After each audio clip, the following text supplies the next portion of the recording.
Hi, this is Rob Polenick of Brutal Iron Gym.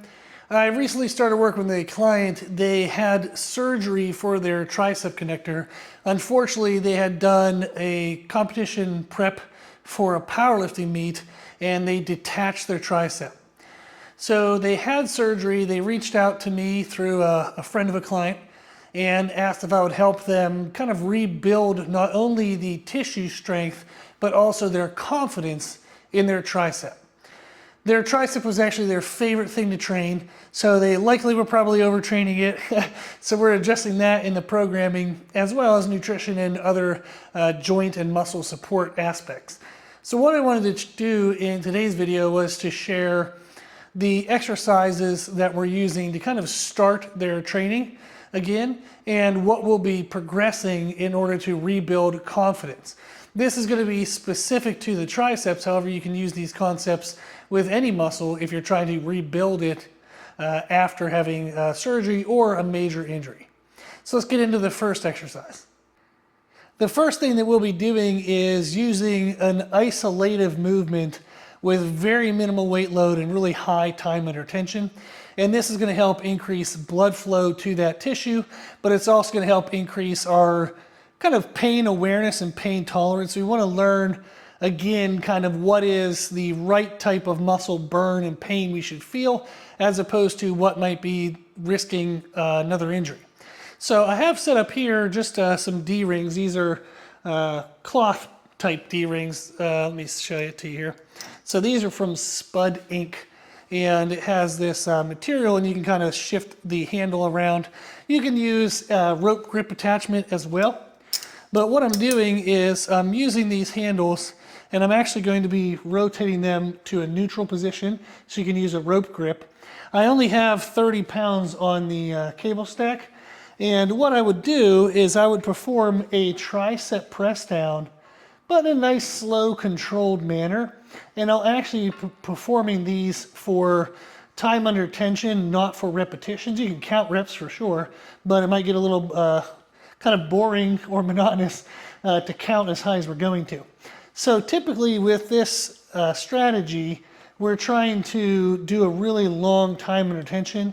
I've used as high as 5 minutes before for clients who are post-injury. I even had a client who had a connective tissue disease, and we were testing with a local university on whether or not we could rebuild the connective tissue in the spots specific to the exercises we were training, and it did work, which was pretty cool.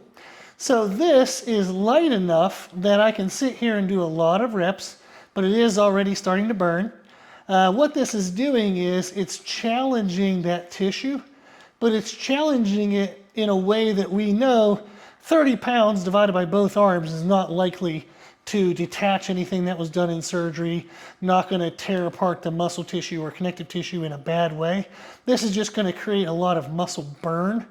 And this is a great way for the client to relearn what is an appropriate type of muscle stress that we would want in our training, and to rebuild his confidence for this. So he would keep doing this. Now we're starting with 4 to 5 minute sets. So I have him doing a weight that he thinks he can do for about 4 to 5 minutes.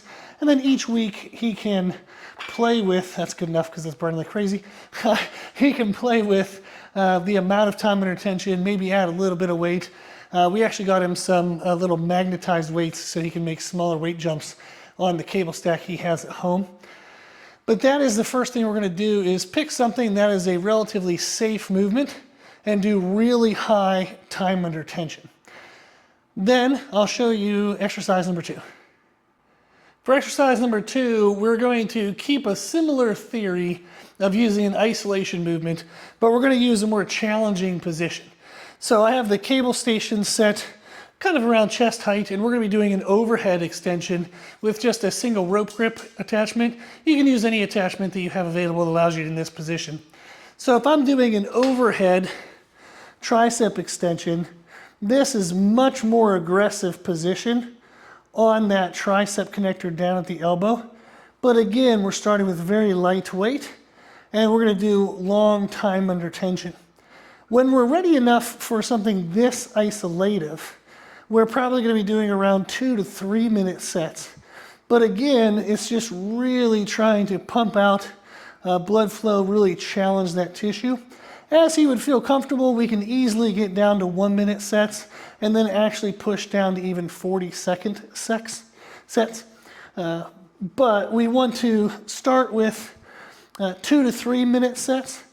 Then we want to push down as we get more comfortable down to 2 minute and even 1 minute sets, and then down actually into 40-second sets, which would be totally fine to do. Oof, that's burning. Let me switch sides. So by the time we get down to like 40-second sets, we are now back to the kind of top end of regular time under tension for muscular growth. On average, in most working sets, we're going to be doing 20 to 40 seconds. Now, there are times we might dip under 20 seconds, times we're going to go over 40 for sure, but the bulk of most muscle building work is around 20 to 40 seconds of time under tension. So this is going to help him start to get down towards that range, and it's in this isolative manner. What's really been helpful about staying with isolations in the first series of progressions is that if you allow bigger, stronger muscles to get involved, sometimes they can mask the involvement of the weaker, smaller muscle.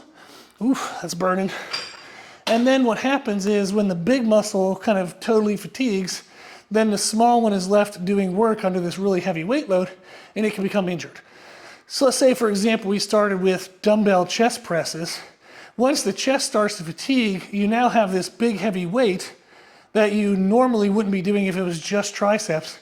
But as the chest fatigues more and more and more, it becomes more and more triceps, and it can quickly become overloaded and actually increase your risk of injury. So we start with these isolation movements, and then we will move on to compound movements. So that would be the next steps in this process, would be go to a compound movement such as a dumbbell chest press, even a chest press machine, something that allows other muscles to start to be involved. We would again work on maybe 2 minute sets, down to 1 minute sets, down to 40-second sets.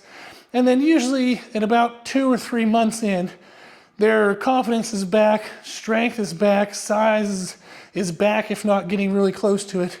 And then we can get back into regular training. So I thought it'd be fun to share in this video that this is the approach that we would normally use. Start with something isolative but safe, really high time under tension, like 3 to 5 minutes. You can progress that down to 1 to 2 minutes. Then you would go to something that's more of a riskier position, but still isolation, still lightweight, still high time under tension. Work that then down to 40 seconds, and then you would get into compound movements. So this is a fun little progression you can try. If you have this issue and you're working on rebuilding both the physical strength of the tissue, but also your mental and emotional strength and confidence, this would be a great technique to use. If you have any questions, put them in the comments section below, and thank you for watching.